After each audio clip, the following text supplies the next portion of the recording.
Hey, you already know what time it is. Put respect on my boy's name, King of Conquerors, for a reason. So, yes, today I'm going to be looking at Don't Sleep on Iskandar.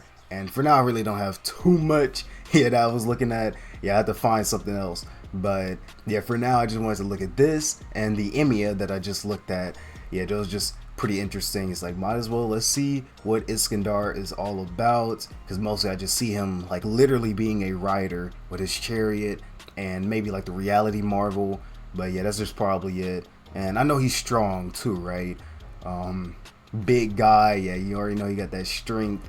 But yeah, let's see what what he can really do. Let's get deep into it now, right? So other than that, I pretty much don't have nothing else to say. Hope you guys will enjoy this. Make sure you like, subscribe, and yes, let's see what my boy Iskandar is all about.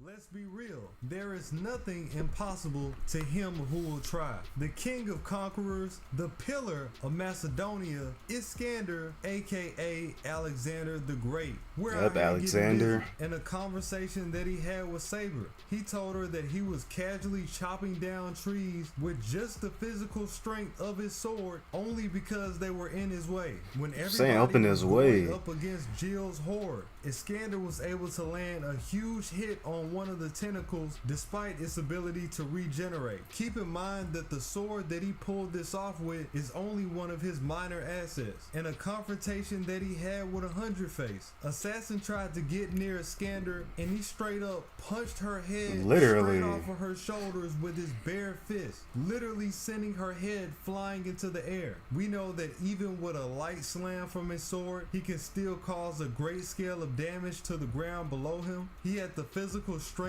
to flick Waver across the room just by hitting him with his middle finger. At the Einsberg Castle, you had him lightly tap Waver with the back of his hand, and Waver went flying. Nah, across the bro, I think field he's just doing kind of a light backflip. too By at just that. patting Waver on the back, it was enough to knock the wind out of But his yeah, he is entire strong body. for that. It also threw his body out of alignment when he did this. In a bout that he had with Assassin in the sewer, Iskandar was still able to deflect Assassin's dirt at the last second. He then took that same knife and threw it back at Assassin, one-shotting him in the process.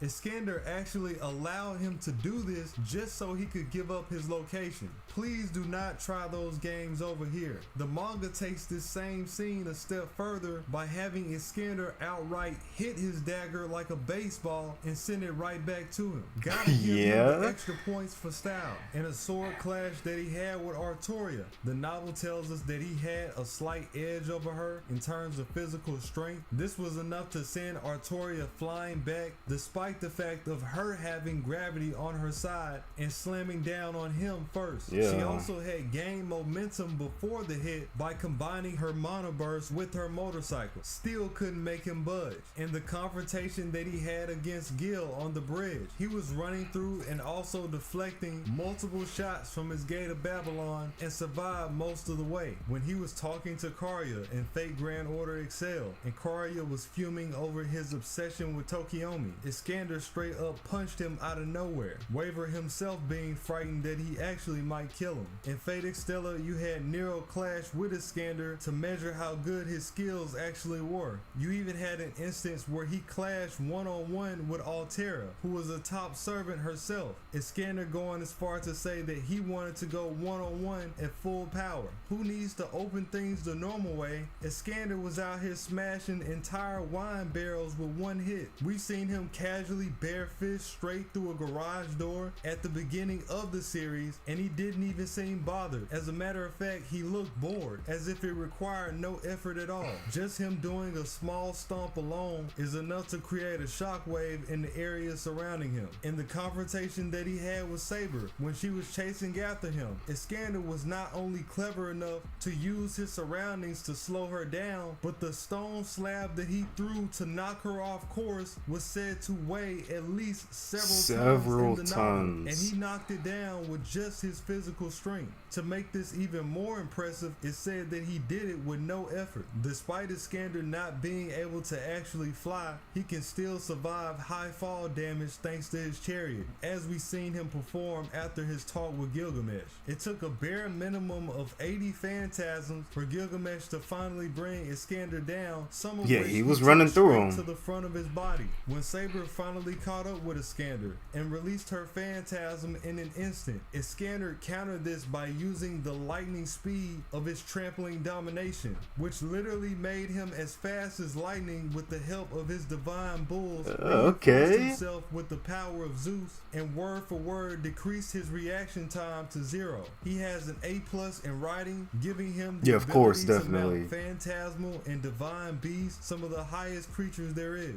He has his A rank in charisma. Most people would back down in the face of Gilgamesh, but even when Gilgamesh threatened to kill Iskandar right in front of his face, he just laughed at his comments. Thanks to him being a servant, he has a greater ability to see in the dark than normal, being able to see the devastating mutilation that was done by Gilles when Waver was struggling to just move around. Waver even had to cast a flare to see on the same level. In the novel, it's stated by Waver that when he responded to Assassin, he moved at least lightning speed when he did it. Before he even arrived to the showdown in Fate Zero, Kirisugu mentioned that he could hear Iskandar's voice at a great distance. When he was with Waver, he was able to spot a magic smoke signal that was all the way across the city by the church without even reinforcing his eyesight. He was able to sense this directly off of impulse. Got that good vision. His access to the library of Alexander, he's also very familiar with backgrounds, telling Gilgamesh he knew who he was without any actual leads. When Waver tried to hide the fact that he was reading a biography on Alexander, his attention to detail led him to notice that Waver put the book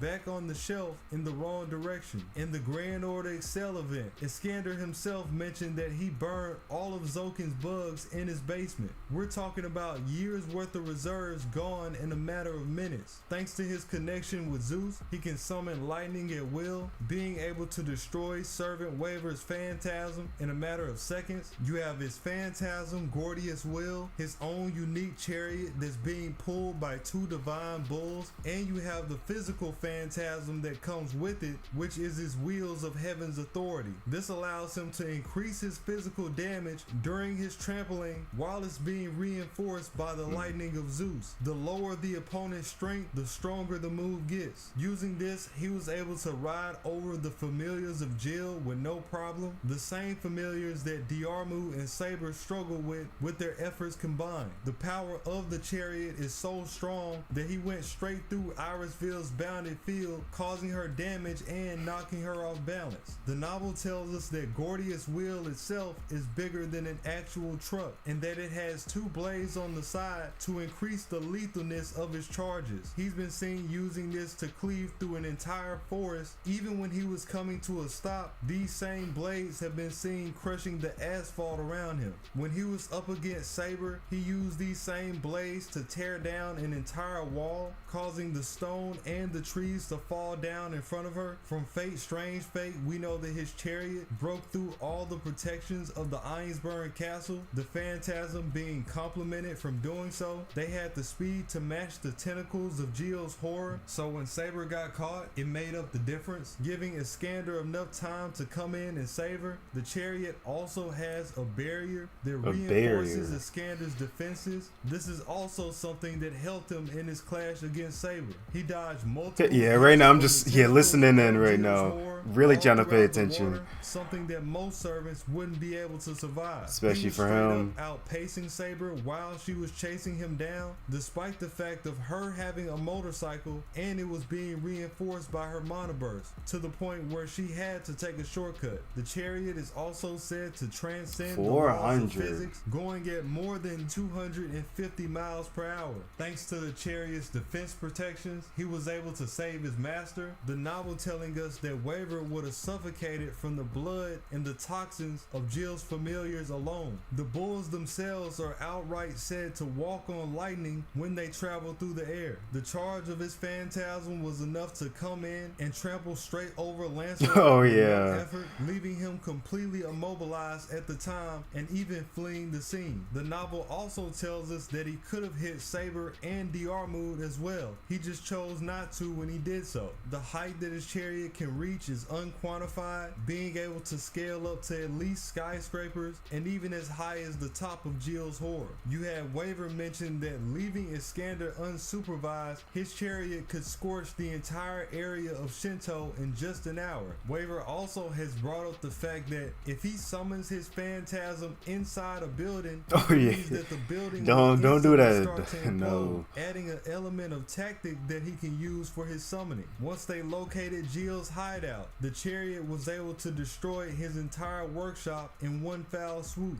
It's even described that it was burned down in a blink of an eye. Just like Iskandar, summoning the chariot creates shockwaves and lightning in the area around him. Just being in its vicinity would keep you on guard. We know that he can also use the lightning of Zeus to empower himself as well as his weapons. He can summon lightning anywhere that he pleases, being able to create an entire rift in the sky to bring his chariot out. Before Iskandar even landed in his chariot, lightning was already striking the ground by Diarmuid and Saber. From Extella, we know that he can apply a continuous lightning effect to his sword and cast out waves of lightning, a lightning blade, and even a reinforced crater of lightning around him. He has an assault that makes an entire hold on, let me see that real quick. He has an full frontal attack King's army.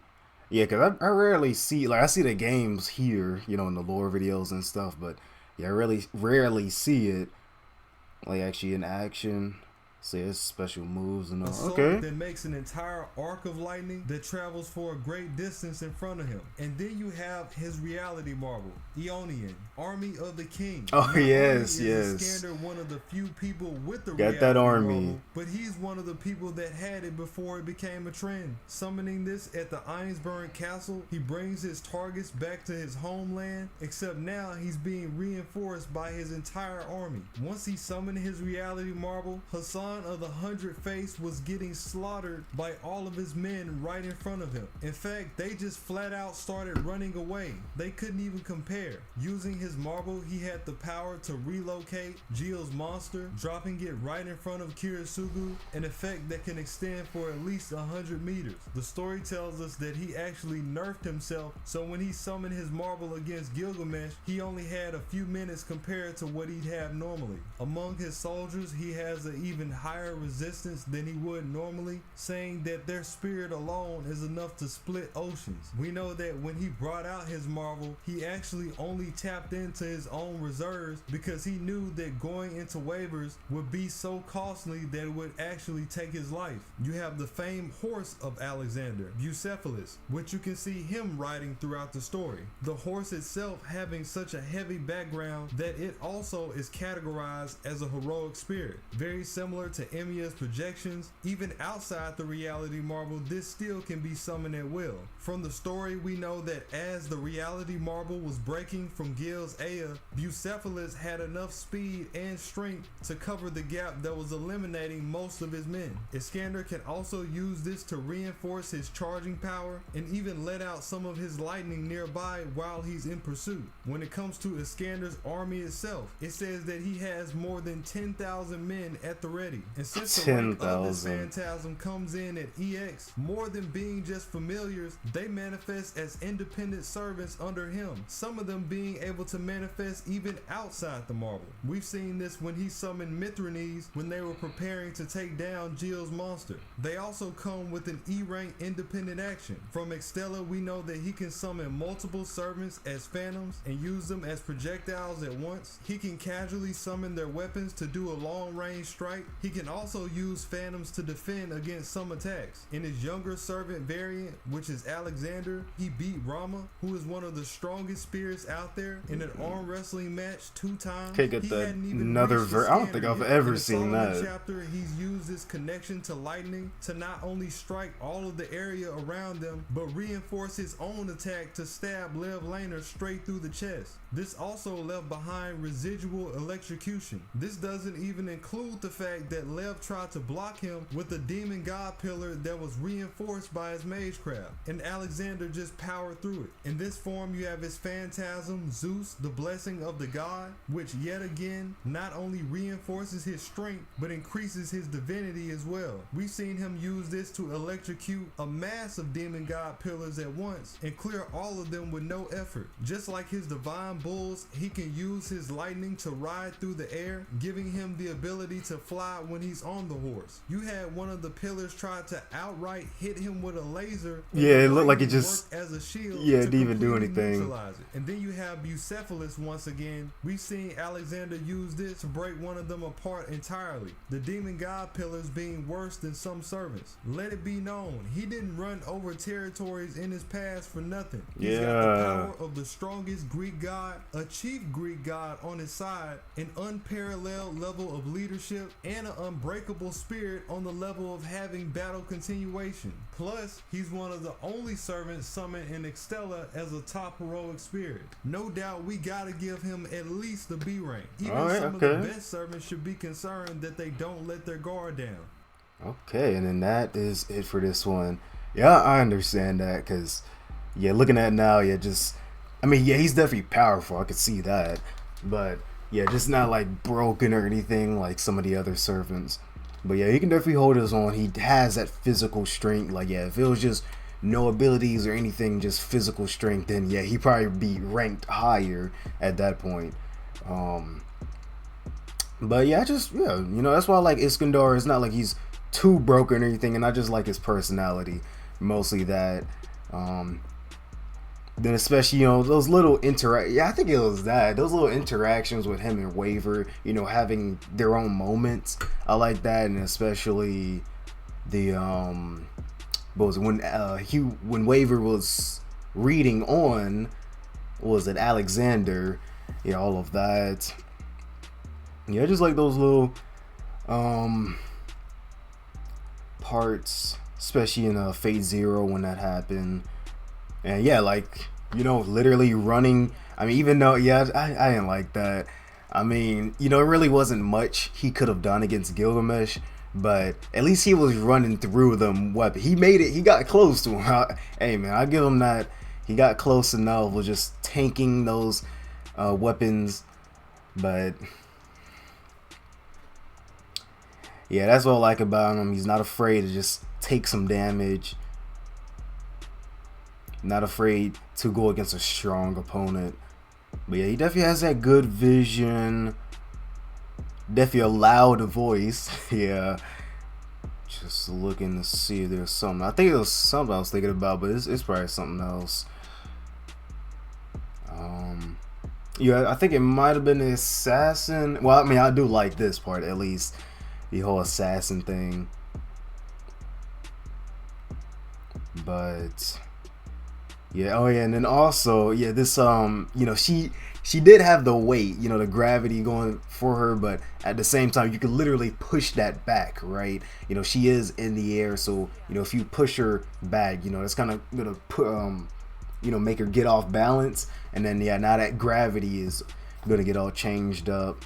Yeah, now the weight is going a whole different way. You know, it's getting you know, pushed down, right? But yeah, after that, it's like, yeah, he'd be pushing it back. So it can work for her, but it can also work against her. Just depends. But I like this thing. I mean, yeah, I wish it was more he could have done. Yeah, he just literally shut down the whole reality marble. Like, come on. But yeah, he was going. He was pushing through. And like I said, I just like that personality of Iskandar, just never afraid. But yeah, that should be about it for him. I think I was gonna look on yeah, don't sleep on Well, Saber, well, Artoria. But I think I'm gonna keep that for later, because I might do something else beforehand. But other than that, that's my boy Iskandar. I understand the B rank and all.